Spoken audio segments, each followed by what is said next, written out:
നമസ്തേ പ്രിയമുള്ള പ്രേക്ഷകരെ, നാം ഇവിടെ ചർച്ച ചെയ്യുന്നത് വാരഫലമാകുന്നു. ഈ ആഴ്ചത്തെ ശുഭാശുഭ ഫലങ്ങളാണ് നാം ചർച്ച ചെയ്യുന്നത്.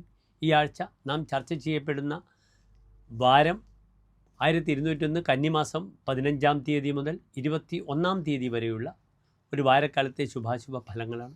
2025 ഒക്ടോബർ മാസം 1-ാം തീയതി മുതൽ 7-ാം തീയതി വരെയുള്ള ഒരു വാരക്കാലത്തെ ശുഭാശുഭ ഫലങ്ങൾ.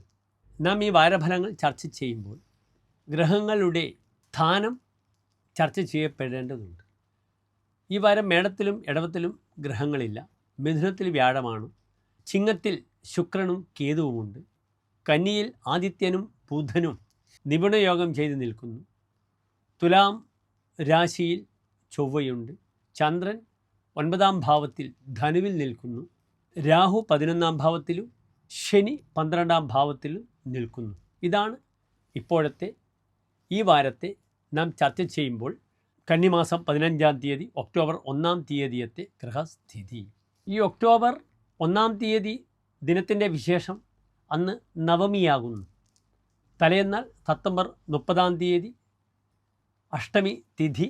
അന്ന് രാത്രി നാം നമ്മുടെ പഠന സാമഗ്രികളും നാം ജോലി ചെയ്യുന്ന യന്ത്രങ്ങളും അല്ലെങ്കിൽ നമ്മളുടെ കർമ്മമേഖലയിൽ എന്തെല്ലാം ഉണ്ട് അതൊക്കെ തന്നെ പൂജിക്കുവാൻ തൻ്റെ പരിസരം, ഫാക്ടറി ആയാലും വീടായാലും വൃത്തിയായി ശുദ്ധീകരിച്ച് എല്ലാം തന്നെ അഷ്ടമി രാത്രിയിൽ നാം അവിടെ വിളക്കൊക്കെ വെച്ച് ദേവതകളെ ആരാധിച്ച് വരുന്നു.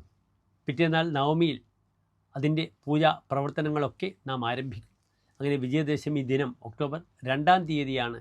കാലത്ത് എന്തു ചെയ്യുക? ഗ്രന്ഥമെടുപ്പും നമ്മുടെ പഠനങ്ങളും അപ്രകാരം തന്നെ നമ്മുടെ എല്ലാ സാധന സാമഗ്രികളും തങ്ങളുടെ ജോലിയുമായി ബന്ധപ്പെട്ട് കിടക്കുന്ന എല്ലാ അവശ്യ വസ്തുക്കളുമൊക്കെ പൂജിച്ചതൊക്കെ എടുത്ത് വീണ്ടും ജോലി ആരംഭിക്കുക. വളരെയധികം ഭക്തിയോടുകൂടിയാണ് ലോകത്തിലുള്ള എല്ലാവരും, ഹൈന്ദവർ ഒക്കെ തന്നെ ഈ അഷ്ടമി, നവമി, ദശമി ഒക്കെ ആചരിക്കുന്നത്.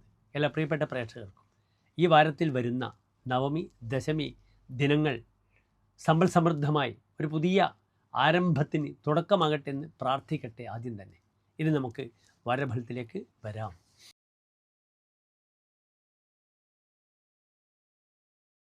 ഇന്ന് കർക്കിടകൻ രാശിയിൽ ഗ്രഹങ്ങളില്ല. 2-ാം ഭാവത്തിൽ ശുക്രൻ, കേതു, 3-ാം ഭാവത്തിൽ സൂര്യൻ, ബുധൻ, 4-ൽ ചൊവ്വ, 6-ാം ഭാവത്തിൽ ചന്ദ്രൻ, അഷ്ടമത്തിൽ രാഹു, 9-ൽ ശനി, 12-ൽ വ്യാഴം.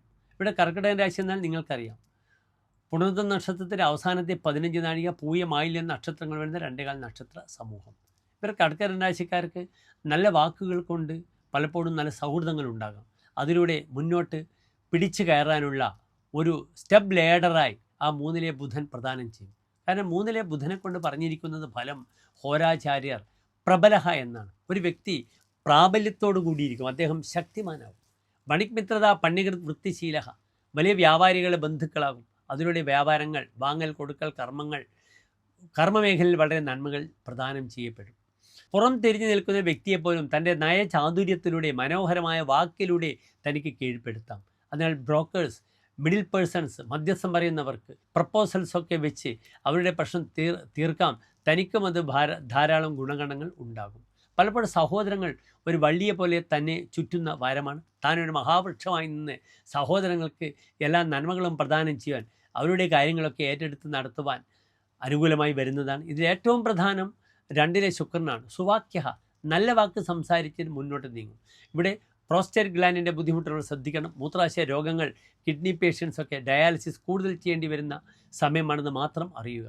പല തീർത്ഥസ്ഥലങ്ങളും സന്ദർശിക്കാം. പക്ഷെ അവിടെ ശ്രദ്ധിക്കേണ്ടത് ധർമ്മദൈവ പ്രീതി ചെയ്യണം. ധർമ്മദൈവ സംഗീതത്തിൽ എല്ലാ മാസവും സംക്രമമായ ദിവസവും പിറ്റേന്നാൾ മലയാളം മാസം 1-ാം തീയതി അവിടെ സന്ദർശിക്കുക. അവിടെ വേണ്ട എല്ലാ വഴിപാടുകളും ദൈവികമായ കർമ്മങ്ങളും ചെയ്താൽ ഈ വാരം വളരെ നല്ലതാണ്. അമ്മയ്ക്ക് ശാരീരികമായി വളരെയധികം ക്ലേശങ്ങൾ ഉണ്ടാകാം. അമ്മയെ ശുശ്രൂഷിക്കുവാനുള്ള യോഗം വളരെ കുറയും. അമ്മ ദൂരത്തായിരിക്കും, നമ്മൾ ദൂരത്തായിരിക്കും. പലപ്പോഴും അമ്മയുടെ ക്ലേശങ്ങളും ബുദ്ധിമുട്ടുകളും പല അപകടങ്ങളും തനിക്ക് അറിഞ്ഞാൽ തന്നെ ഓടി വന്ന് അമ്മയെ ശുശ്രൂഷിക്കുവാൻ യോഗം കുറയും.